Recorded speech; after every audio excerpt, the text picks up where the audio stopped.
1er octobre, jour de rentrée pour la justice monégasque. L'audience solennelle de rentrée des cours et tribunaux a eu lieu aujourd'hui.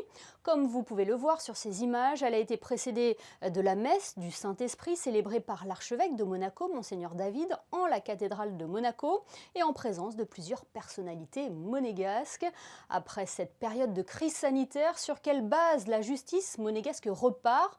Sous quel signe est placée cette rentrée? Pour le savoir, nous sommes avec le directeur des services judiciaires. Bonsoir Robert Gély. Bonsoir. Voilà un an que vous avez pris la tête de la direction des services judiciaires. Comment vous résumeriez cette année? Ça a été une année riche, j'allais dire, et puis qui a été quand même un petit peu atypique parce qu'elle a été très impactée par la crise sanitaire que tout le monde a connue. Il y a beaucoup de choses qui ont été faites, mais dans des conditions qui étaient effectivement assez exceptionnelles. Votre administration a continué ses missions pendant le confinement? Tout à fait. On a pu, grâce au travail qui a été fait par les magistrats, les fonctionnaires du greffe, recommencer à partir de l'ouverture de la nouvelle année judiciaire sans avoir de retard, sans avoir de stock. Donc je dois dire que c'est important et on peut repartir sur des bonnes bases pour l'année qui s'ouvre. Continuité, c'est sous ce signe que s'est fait la rentrée des cours et des tribunaux? On a travaillé, on a eu un travail qui a été même de qualité, et c'est un peu la spécificité de la justice monégasque qui rend les décisions dans des délais tout à fait raisonnables, qui n'a pas de retard et qui rend une justice de qualité. Mais en même temps, il faut qu'on s'inscrive aussi dans le renouveau, dans la modernité, et ça c'est un petit peu ce qui est devant nous et que nous avons déjà commencé à entamer au cours de l'année qui a précédé. Est-ce que vous faites référence à la transition numérique? Alors, notamment entre autres, parce que la modernité, ça prend plusieurs aspects. Il faut désormais que l'on s'inscrive dans une vraie stratégie numérique, informatique, à la fois sous l'angle de la sécurité informatique, sous l'angle de la modernisation de l'ensemble du parc informatique, mais également aussi sur le développement, l'amplification de la numérisation, de la communication électronique, notamment avec les avocats, parce que ça, je crois que c'est un aspect absolument essentiel. On a un petit peu commencé, et là, on va amplifier le mouvement. Vous parliez tout à l'heure de continuité, vous l'aviez annoncé lors de votre prise de fonction, le lancement d'un concours pour les Monégasques, un concours de recrutement de magistrats. Où en est-il? Ce que j'ai souhaité, c'est qu'il y ait un concours pour recruter deux nouveaux magistrats monégasques. Il n'y a plus eu de recrutement et de concours depuis 10 ans, et donc le concours s'ouvrira à la fin de ce mois. Les épreuves écrites seront la dernière semaine d'octobre, et ensuite en novembre les épreuves orales, pour ensuite une intégration à l'École nationale de la magistrature française, puisque la formation se fait suivant une convention avec l'École nationale de la magistrature française. Robert Gély, est-ce que l'on peut revenir sur le dernier rapport du GRECO, le groupe d'État contre la corruption? Des recommandations ont été formulées. Comment vous avez adapté cela à la justice monégasque? Est-ce qu'il y a eu des choses déjà de réalisées depuis la publication de ce rapport?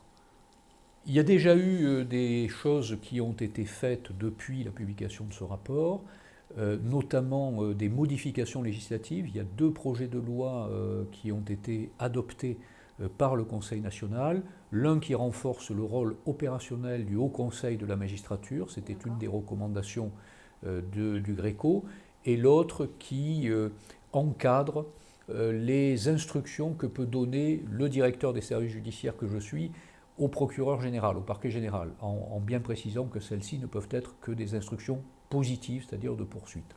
Est-ce que vous êtes adapté à cette nouvelle logique de fonctionnement, puisque vous venez de la France, Monaco a une logique de fonctionnement différente par rapport à la justice française? C'est certain. En même temps, dans la justice, il y a un certain nombre de principes qui sont des principes intangibles et universels.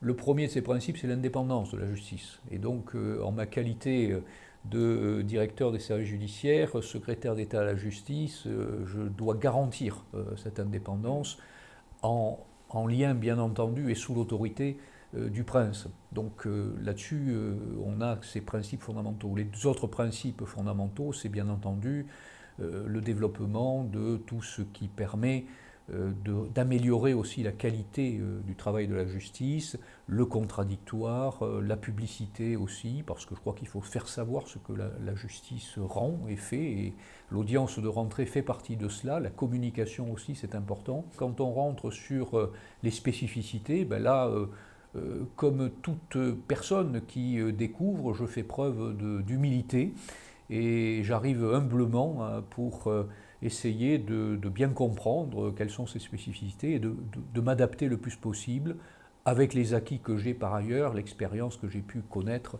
dans d'autres fonctions au niveau juridictionnel comme au niveau central du côté du ministère de la Justice français.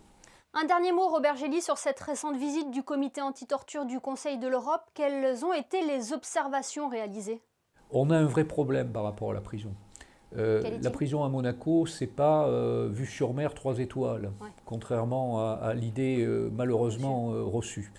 Ce sont des conditions à la fois pour les détenus, mais également aussi pour les surveillants, qui ne sont pas faciles du tout. Et le comité pour la prévention de la torture a à nouveau fait des observations sur ces conditions qui ne sont pas dignes d'un établissement moderne et adapté. Qu'est-ce que vous allez faire du coup pour... Alors, ce que je peux dire, c'est que nous nous engageons dans un projet de restructuration, de réaffectation de certaines parties immobilières de l'enceinte pénitentiaire et de restructuration des bâtiments de façon à ce que nous puissions améliorer les conditions de détention, mais également aussi les conditions de travail des surveillants, dont je dois reconnaître qu'ils font un travail difficile et qui n'est pas souvent toujours reconnu, mais il est important qu'ils puissent le faire dans des conditions les plus satisfaisantes. Merci beaucoup Robert Gély d'avoir été avec nous. Je vous en prie, merci à vous. Au revoir.